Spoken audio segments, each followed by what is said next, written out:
Welcome to this edition of Inside Southeastern Sports. We visit with the head baseball coach at Southeastern. That would be one Zach Crabtree. Coach, welcome into the program. And, you know, you would think the pandemic, you guys aren't doing very much in baseball. It's the off season and all that, but you've actually been pretty busy in the off season. Tell us a little bit about how the pandemic has affected your team and your preparation for this upcoming season in the spring. Well, as far as preparation, it's been pretty much on the field as usual, other than wearing a mask and trying to socially distance a little bit more. But our fall has kind of went off without any hiccups. We've had some guys quarantined here and there, but as a whole, we've been really healthy and got to practice and get most of our days in. We did not get to do our normal outside competition against 3 other universities or colleges, and so that's the only thing different, other than the mask and the socially distancing and limiting the number of guys in the locker room at a time, that kind of stuff. But for the most part, we've gotten to practice and get outside and enjoy the beautiful weather that we've had for the most part, and take advantage of the opportunities that we've had. So no scrimmages against like mostly JUCOs like you would normally have? Correct. Normally we'd play 3 scrimmages against junior colleges, and we did not get to do any of that. But you did have your Fall World Series, which I think we got a chance to video stream that, and I think some fans that weren't aware of that got a chance to watch some of that. If you didn't, maybe we'll be able to do that again next year. But that's an inter-squad thing that you kind of wrapped up the year with a couple weeks ago, and how did that turn out? Turned out good. You know, it's something we've always done. We've kind of made it a little bit bigger deal this year with not getting to play our outside competition, and also just everybody was kind of craving some competition. So just something. And so, you know, you were gracious enough to come up and broadcast them all and stream them live, and so it gave our guys the opportunity to compete in different uniforms and with umpires and that kind of stuff. And so it was really good for our guys to get out there and for us to get out and watch them, you know, compete against, like I said, a different uniform and umpires, and just evaluate how they did in that setting. So you got to give a little credit to the winning coach, Chris "Catfish" Casillas. He had never won a game last year. He got swept in the Fall World Series.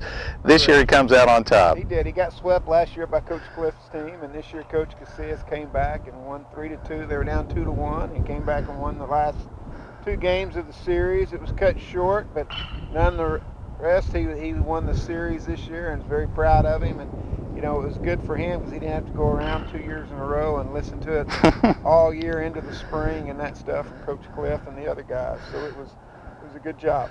Okay, we're visiting with Zach Crabtree, Southeastern head baseball coach, on this edition of Inside Southeastern Sports. Now, for those who didn't watch any of that and don't know anything about it, you and your number 1 assistant, Coach Traylor, you two are not involved. You guys stay away and kind of observe. That's an interesting approach to this. What did you learn from that observation?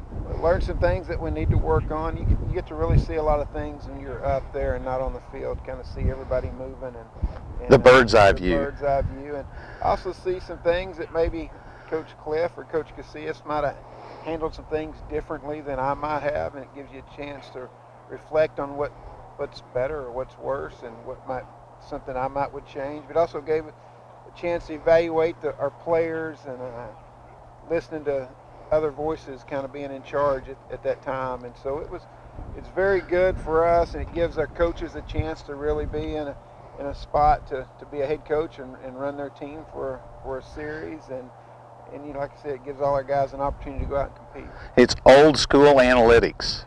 Yes, sir. That's what it is. You get a chance to step back and watch and maybe learn a few things about your team.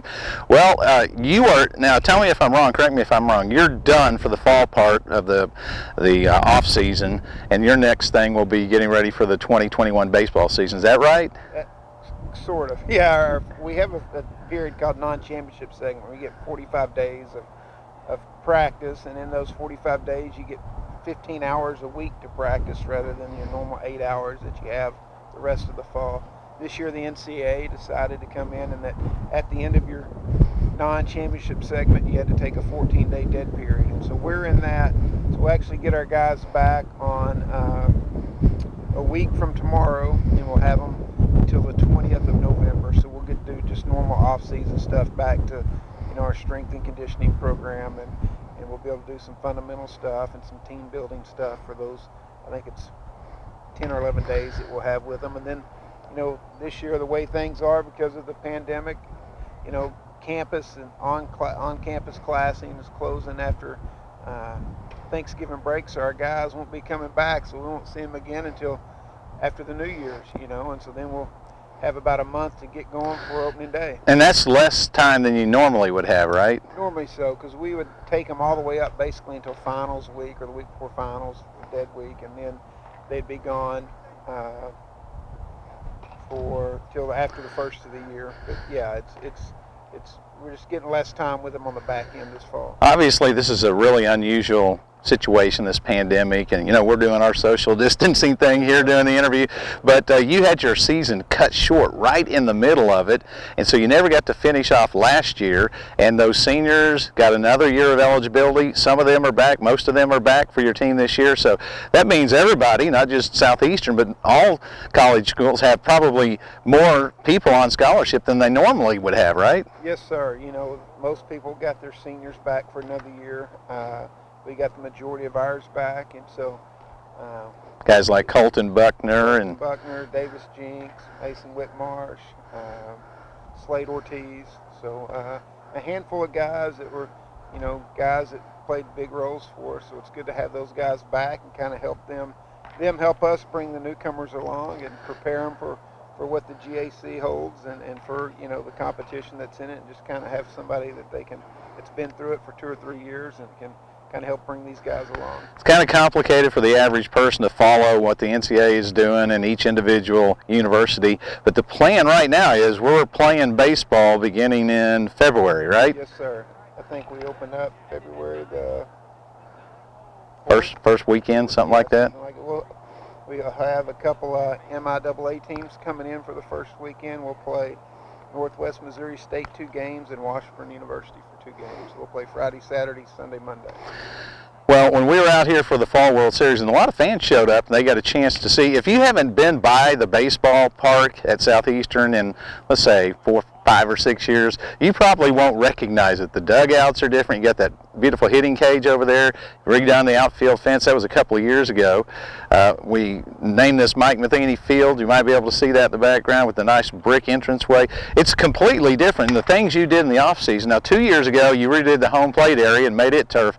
Now you've done all the bases. They're no longer real dirt, and there's grass in between the sliding areas around the bases. So tell us about that project. That must have been a lot of work in the off season, because at a small university, you get to do all that stuff yourself. Yeah, our players help lay the side, so this is kind of a sweat equity improvement. We did all the work ourselves, a coaching staff, myself, and our student athletes. And so when I was at Murray State, we had the same concept of the infield. It was all grass and just had dirt around the base pits and the sliding pits. And I always thought about putting turf in those and just never did it. But our guys loved the way the field played. It helped when there was rain, drying the field out quicker.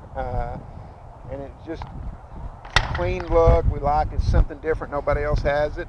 Kind of call it a hybrid. And it really is a hybrid now. We've got the grass all infield and then turf around the cutouts. And so we put it in right at the beginning of the fall this year, and our guys just really love it. They, taking ground balls off of it and coming out here and just it's really fast, and it's just something different that no one else has. Now, I do want the fans to know there's still dirt on the mound. That's the one place that still has dirt. There's dirt in our warning track. Yeah, that's right, way out in the outfield. But you still have to work the mound between games and after games and stuff like that. Well, so you've had a chance to see your guys now for a little bit of the off season. What do you think about the prospects for the upcoming baseball season? I like where we're at. I like the progress we're making and the type of young man that we have in our program that we've continued to build with. We're building some depth at the places that you need to on the mound first and foremost, and we're just really excited about what we have and the direction that we're going with these young men, and look forward to an exciting spring and the opportunity to get out and compete and play for a conference championship. Our guest is Zach Crabtree, head baseball coach at Southeastern. So the season, it's really not that far away, just a couple months away. You'll be hard at it getting ready for the opener early February. And, for the fans who haven't, been out here in a while. They need to come out and see the new facility. But you got your season cut short last year in the middle, and that's kind of, I don't know how to explain how that feels to the players. I know you've talked to them about it, and yourself as a coach that's been doing this for a long time. But that is kind of like, man, there's nothing in your experience that relates to that. There's nothing. We kind of got off to a little bit of a slow start. We had some injuries and things, and we kind of really started playing our best baseball probably about the last week and a half of the season. And so it's kind of disappointing because we kind of got it figured out, and some guys that have stepped into some roles, and we're starting to play better, and then all of a sudden you get the season yanked out from under you because of the pandemic.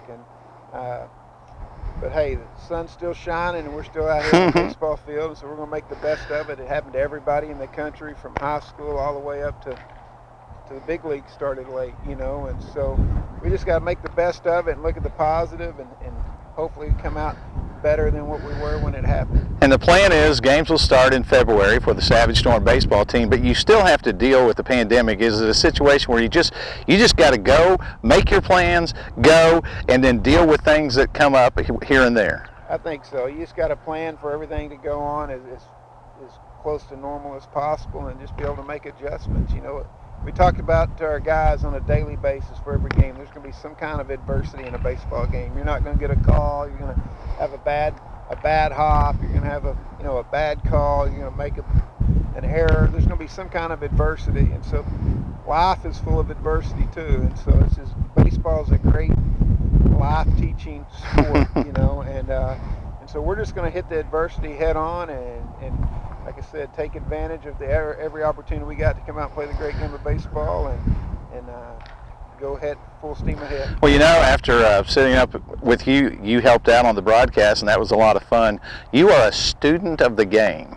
I will tell the fans that. Zach Crabtree, the head baseball coach, is a student of the game of baseball. And like you said, the great game of baseball. I think you truly do love it. Would you say that? Yeah, and I don't think there's any better way to make a living. I mean, some people have to actually get up and go to work every day. I get to come to the ballpark and go to a bunch of different ballparks recruiting and watching guys and learning, and I get to do this. And so there's nothing else in the world I'd rather do. And to get to say you're a baseball coach, whether it's at the high school level or junior college, Division II, Division I, Major League, whatever it is, it's a blessing, and I don't know if I'd really call it work.